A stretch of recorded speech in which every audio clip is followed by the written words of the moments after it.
ठाणे के शिवाई नगर में उन्नति गार्डन मैदान में सीताराम राणे के कोकण ग्राम विकास मंडल द्वारा 19 जनवरी तक मालवनी महोत्सव 2025 का आयोजन। इस मालवनी महोत्सव में शनिवार 18 जनवरी को परिवहन मंत्री प्रताप सरनाईक, विधान परिषद के गट नेता विधायक प्रवीण दरेकर, मुंबई के संचालक विठ्ठलराव भोसले आदि ने उपस्थिति देकर इस महोत्सव को शुभकामनाएं दी। इस खास मौके पर बोलते हुए दरेकर ने कहा, कोकणी आदमी बोले तो ऐसा मालवनी महोत्सव, कोकण महोत्सव आत्मा में बसा है, ऐसा लगता है। ऐसा बोलकर ठाणे जिला हाउसिंग फेडरेशन के काम के साथ इस तरह का महोत्सव विगत 26 सालों से आयोजित करने के लिए आयोजक सीताराम राणे के इस कार्य की प्रशंसा की। तो वहीं परिवहन मंत्री सरनाईक ने अपने मतदार संघ में मालवनी महोत्सव में नगर सेवक विधायक से मंत्री बनकर आने का सौभाग्य मिलने की बात कही। मालवनी महोत्सव के कार्यक्रम में संतोष राणे का शारदा प्रकाशक की 5 पुस्तक का प्रकाशक विधायक दरेकर एवं मंत्री सरनाईक के हाथों संपन्न हुआ। त्यांचं या ठिकाणी हार्दिक स्वागत। आज मालवणी महोत्सवाचा आनंद वाटतो की खवय्यांची भूक भागवतो, वाचकांची पुस्तक रूपाने भूक भागवतो, सांस्कृतिक कला, नाटक, नृत्य। गुरु मनीष पंडित यांचा त्यांनी सत्कार करावा की हे सगळं नियोजन कवी पंडित यांचा सन्मान आणि प्रज्ञा पंडित मॅडम यांचाही सन्मान इथे झालेला आहे। असं बॅग असतं की कोणाला समोरच्याला कळतच नाही कधी गव्हर्नमेंट बदलील ते। या प्रज्ञा मॅडम या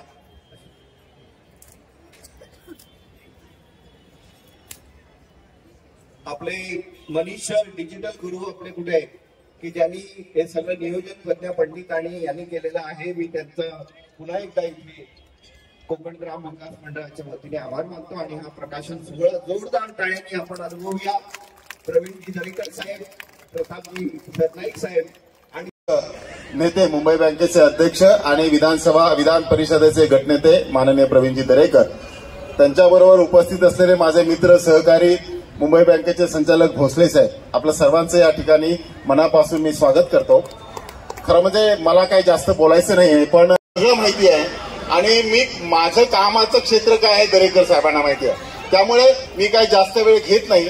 पण साहेब, हा कार्यक्रम आम्ही यावर्षीचा मालवणी महोत्सव 10 तारखेला सुरू केला, उद्या 19 तारीखपर्यंत हा चालणार आहे आणि यावर्षी नेहमी अभिनंदन करतो की सलग 26 वर्ष अगाधपणे या ठिकाणच्या कोकणवासियांना, कोकणवर प्रेम करणाऱ्या जनतेने एक महोत्सवाच्या स्वरूपात या ठिकाणी हा कार्यक्रम आयोजित करतात, त्याबद्दल आपल्या सगळ्यांच्या वतीनं मी मनापासून अभिनंदन करतो।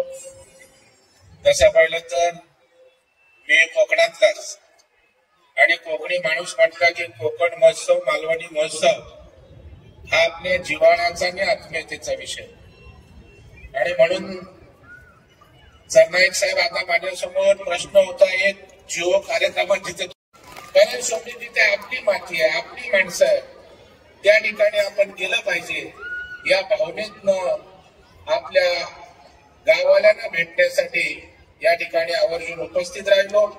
सीताराम राणे आमच्या सहकार क्षेत्रात फार उत्तम काम करतात। हाऊसिंग सेक्टर मध्ये राज्याचं मला पहिल्यांदा कळलं सीताराम राणे अशा पुस्तकांना स्पॉन्सरशिप देतात। माझ्याकडे भरपूर काही लेखक आहेत, साहित्यिक आहेत, त्यांना उद्यापासून आपल्याकडे पाठवण्यास सुरुवात करतो, कारण साहित्यिकांना स्पॉन्सरची खूप गरज असते। संतोष बरोबर ना? आता जंगले साहेब जर OHD झाले तर बाकीच्या साहित्यिकांना पण संधी मिळेल सीताराम राणेंच्या स्पॉन्सरशिपची। असं पण आज मला खरोखर आनंद सीताराम राणेंचा ह्या गोष्टीचा आहे की हेच ते मैदान, ज्या मैदानावर गेल्या 26 वर्षापासून सीताराम राणेंच्या माध्यमातून हा महोत्सव आयोजित केला जातो आणि महानगरपालिकेतील नगरसेवक म्हणून या ठिकाणी फिरायला यायचो, भटकायला यायचो, सीताराम राणेंचा कौतुक करायचो, अतिशय चांगल्या प्रकारचा उत्सव करतात म्हणून सगळीकडे चर्चा करायचो। बरीच वर्ष नगरसेवक म्हणून आलो, मग 2009 उजळला आणि विधानसभेचा आमदार झालो, मग 2009 ते 2014, 2014 ते 2019, 2019 ते 2024 पर्यंत आमदार म्हणून याने सुरुवात केली आणि आता आनंद ह्या गोष्टीचा आहे की पहिल्यांदा राज्याचा परिवहन मंत्री म्हणून या कार्यक्रमाला आलोय आणि नगरसेवक ते आमदार ते मंत्री ही सगळी कार्यकर्ते सीताराम राणेंच्या या महोत्सवामध्ये मला यायला भाग्य मिळालं, त्याबद्दल मी मनापासून मला नेहमी आमंत्रित करत असल्याबद्दल राणेंचं कौतुक करतो.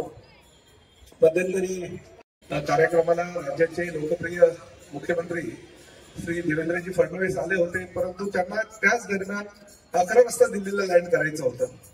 मला ते म्हणाले की अरे प्रताप, त्या कार्यक्रमाला मला जायचंय, परंतु ट्रॅफिक एवढी होती. आधीच ते ट्रॅफिकच्या माध्यमातून जवळजवळ 10-15 मिनिटं उशीर आल्याने इकडनं उडून त्यांना बरोबर 11 वाजता लँड करायचं असल्या कारण नंतर लँडिंग मिळणार नव्हतं. तर कार्यक्रमाला यायचं असताना ते येऊ शकले नाही म्हणून त्यांनी दिलगिरी सुद्धा त्यावेळेस व्यक्त केली होती. परंतु हा प्रत्येकाला हवा असं वाटणारा हा कार्यक्रम आहे. याला यायची प्रत्येकाची आवड असते आणि लोक फक्त हे 10 दिवसाच्या ह्या कार्यक्रमामध्ये 1 दिवस येत नाही, काही लोक तर रोजच्या रोज येतात. आनंद वाटतो ह्या गोष्टीला. आणि आज शनिवारचा दिवस आहे. मी आल्यानंतर जो राखामध्ये आले ना शनिवार आहे, त्यामुळे असा आस्वाद घ्यायची संधी कोणी कधी सोडत नाही. आणि तुमचं खरोखर मनापासून कौतुक की गृहनिर्माण संस्थेच्या माध्यमातून घराघरामध्ये तुम्ही पोहोचलेला आहात. प्रवीण दरेकरांसारखा एक कार्यकर्ता देवेंद्र फडणवीस यांच्या नेतृत्वाखाली भारतीय जनता पक्षाचं अतिशय चांगलं काम करत असताना सर्वसामान्य मुंबईकरांना किंवा सोसायट्या ज्या ठिकाणी त्यांना जे अप्रोच होतात त्यांना भरपूर मोठ्या प्रमाणात मदत करून डेव्हलपमेंटच्या तगामध्ये कशाला देतात.